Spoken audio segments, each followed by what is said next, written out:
नमस्कार मंडळी, मी दीपाली स्वामी दीप किचन चॅनलमध्ये मी तुमचं सर्वांचं मनापासून स्वागत करते। मंडळी, आज मी मटणासारखा पुलाव करणार आहे।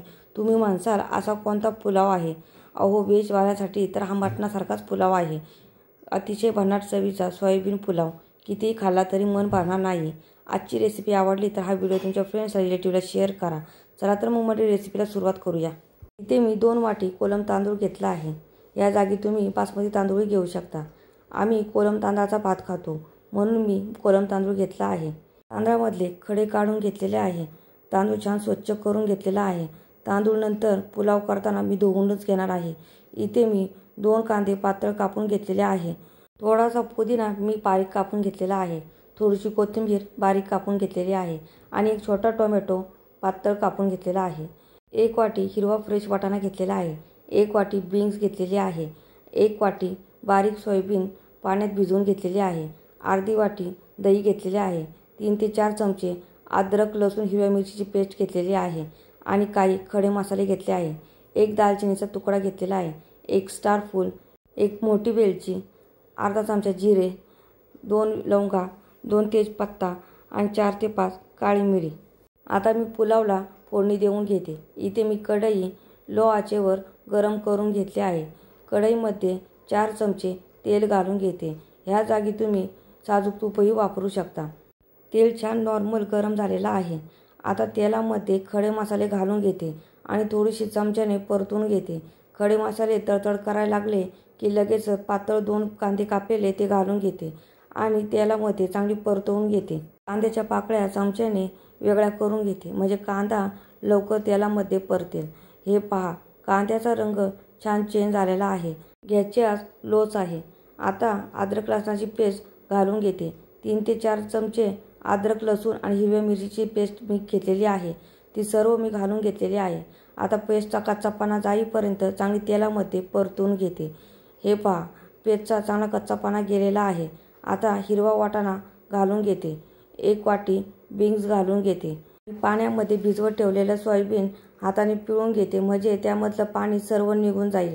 आता सोयाबीन कढईमध्ये घालून घेते। त्याचसोबत टोमॅटोही मी कढईमध्ये घालून घेते।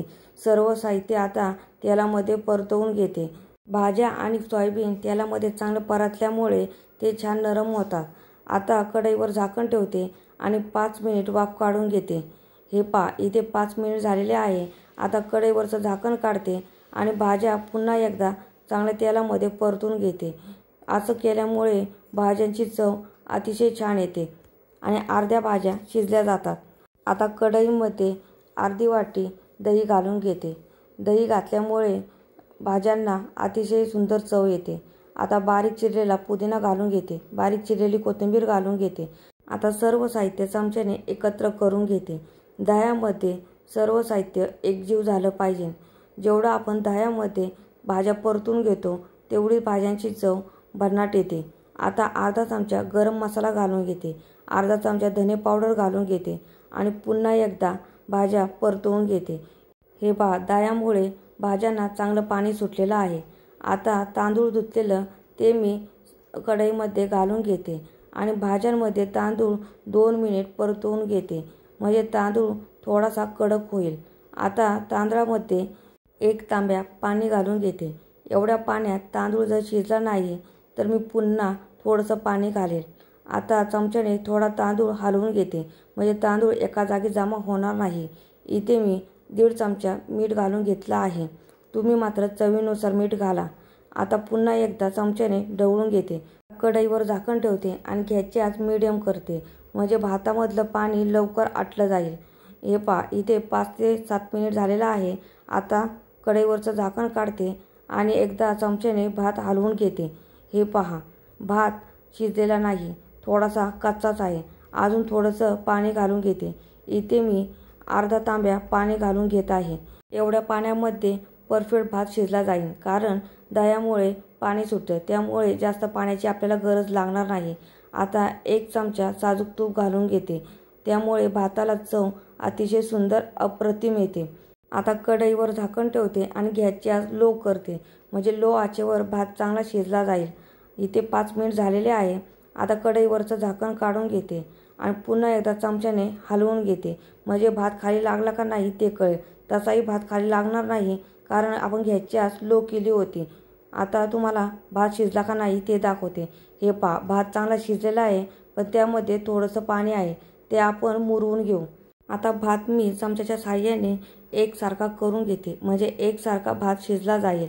आता कढई मी खाली घेते आणि गॅसवर तवा ठेवते, कारण कढई पातळ असल्यामुळे भात खाली लागू शकतो. म्हणून कढई खाली जाडसर तवा ठेवलेला आहे, जेणेकरून भात खाली लागला नाही पाहिजे. आता कढईवर झाकण ठेवते आणि गॅसची आच मिडियम करते, म्हणजे भात लवकर शिजला जाईल आणि त्यामधलं पाणी आटलं जाईल. हे पहा, इथे 5 मिनिट झालेले आहे. आता कढईवरचं झाकण काढते आणि भात एकदा चमच्याने हलवून दाखवते. हे पहा, भातामधलं पाणी संपूर्ण आटलेलं आहे आणि भात चांगला मोकळा फडफडीत झालेला आहे. पुलाव कोणताही असू द्या, त्याचा भात मोकळा फडफडीत असेल तरच तो खायला छान वाटतो. जर गिचका झाला तर तो खायला अजिबात चांगला वाटत नाही. इथे सोयाबीन पुलाव आकर्षक दिसण्यासाठी थोडासा ऑरेंज फूड कलर घालून घेतला आहे. थोडासा पुदिना वरून घालून घेते आणि थोडीशी बारीक चिरलेली कोथिंबीर घालून घेते. आता कढईवर झाकण ठेवते आणि गॅस बंद करून घेते. इथे आपला सोयाबीन पुलाव तयार झालेला आहे. आता गरमागरम सोयाबीन पुलाव सर्व करते. या पुलावमध्ये तुम्ही गाजर, फ्लॉवरसुद्धा घालू शकता, पण आमच्या घरातली माणसे भाज्या निवडून काढतात, म्हणून मी थोड्याशाच भाज्या घातलेल्या आहे. उदाहरणार्थ वाटाणा आणि बीन्स. अर्थातच आपण सोयाबीन पुलाव करतोय म्हणून मी सोयाबीन जास्त घातलेला आहे. सोयाबीन खाताना जणू काय आपण चिकन पुलाव खातोय असं वाटलं पाहिजे. मंडळी, आजची सोयाबीन पुलावची रेसिपी कशी वाटली मला कमेंट करून सांगा. जर रेसिपी आवडली असेल तर चॅनल लाईक करा, शेअर करा, सबस्क्राईब करा आणि हो, बेल आयकॉन प्रेस करायला विसरू नका, जेणेकरून माझ्या नवीन रेसिपीच्या व्हिडिओची नोटिफिकेशन तुम्हाला लगेचच मिळेल. चला तर मग मंडळी, पुढच्या नवीन रेसिपीला लवकर भेटू. तो पण छान छान मस्त राहा.